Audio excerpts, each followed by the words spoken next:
Welcome back, everyone. We're going to have a little bit of fun here with this little system.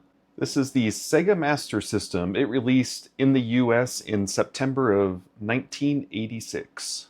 So throughout this month, we're actually going to be releasing multiple videos based on this system. This initial one is just going to be kind of an overview of it. So one of the fun parts about the Sega Master System is without having a cartridge or a card in there, you just turn on the power, and it has two preloaded games you can play.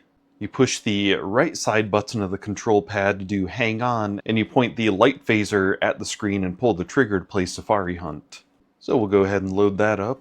So it was nice that it just came with two games built in. There were other versions, even in other regions, there were different games on there. Yeah, I haven't really played this game that much, so I don't really know much about this specific one, but it's kind of arcade style. So then both types of games on here, you had one, the Sega card, which came in like a little case thing. Not really that colorful of a case or anything.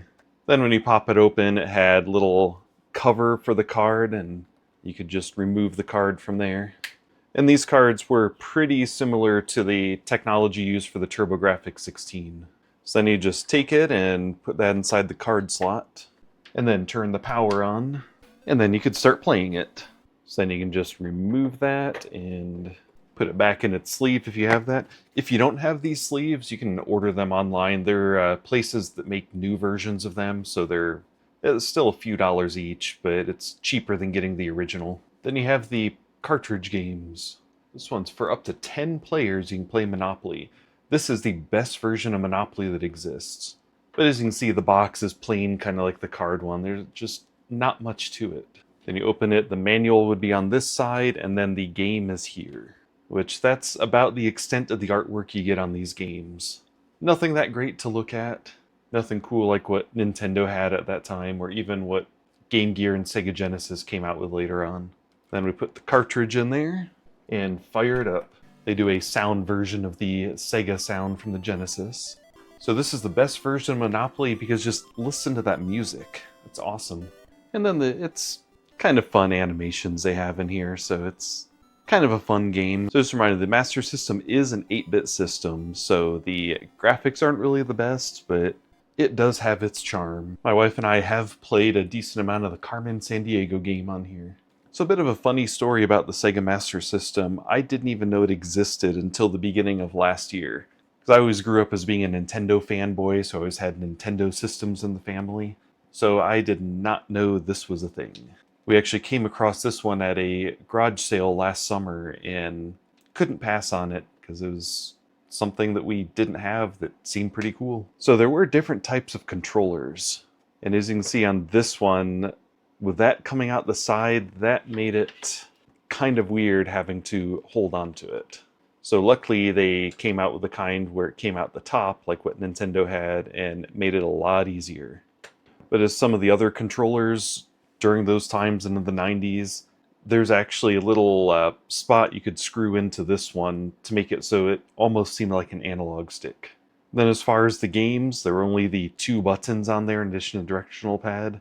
One was also start, and then two was just whatever else. And depending on the game, it either refers to them as left button, right button, one, start, or two.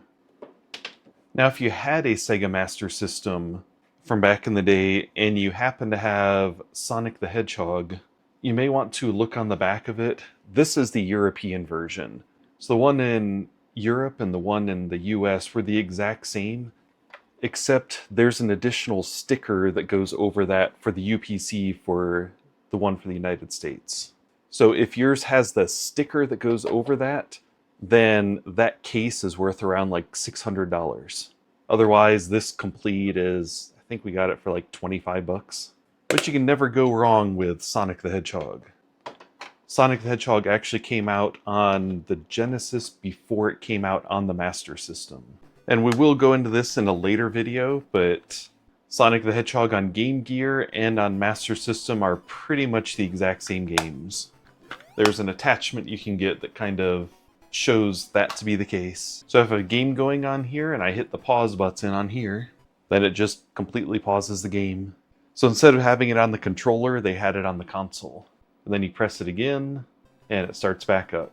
And then the reset button on here, I mean, it's self-explanatory, it just resets the game. And then just for fun, I have never actually tried this because the card reader didn't work until the system was cleaned up a little better inside. But we have a card game and a cartridge game. Let's see what takes priority.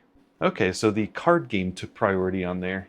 That's kind of cool. And then some of the other things on here, there were spots for 2 controllers to plug in, which is always nice. And then systems that came out after this one, like the NES top loader, they only had RF out, but this one does have AV out. It's only mono, so you only get one sound out of it. But yeah, you have the sound and the video cords come out. Now there are other add-ons for this, like some that don't have like the 3D glasses. So I don't really have an experience to talk about with those ones, but as far as the system goes in general, it's pretty fun. It's something that I think I would have had a lot of fun with back in my childhood having one, but yeah, we were always Nintendo people, so it's not like we would have gotten one anyways. But then one of the most important reasons why we decided to hold on to this console is because my obsession with RPGs, and the first RPG of a pretty big series came out on this console. You had Phantasy Star. So I haven't played Phantasy Star yet. It's on my list of things to play. I have played the GameCube one a little bit, but I may do just a little bit of a play of that and record it and upload it. So let me know in the comments if you have a Sega Master System, what your favorite things about it are. Also, what you enjoy with it that I did not cover on here. So I was just wanting to do kind of a basic overview of it. Then once again, this month we'll have additional videos coming out, so just watch for those ones. There will be a modification that will be done to this, and also one of the accessories that is pretty fun to have. We'll go over it. And if you enjoyed this and would like to see more systems covered like this, then let me know in the comments. Also leave a thumbs up, subscribe if you haven't. I want to thank you for watching. Have a nice day.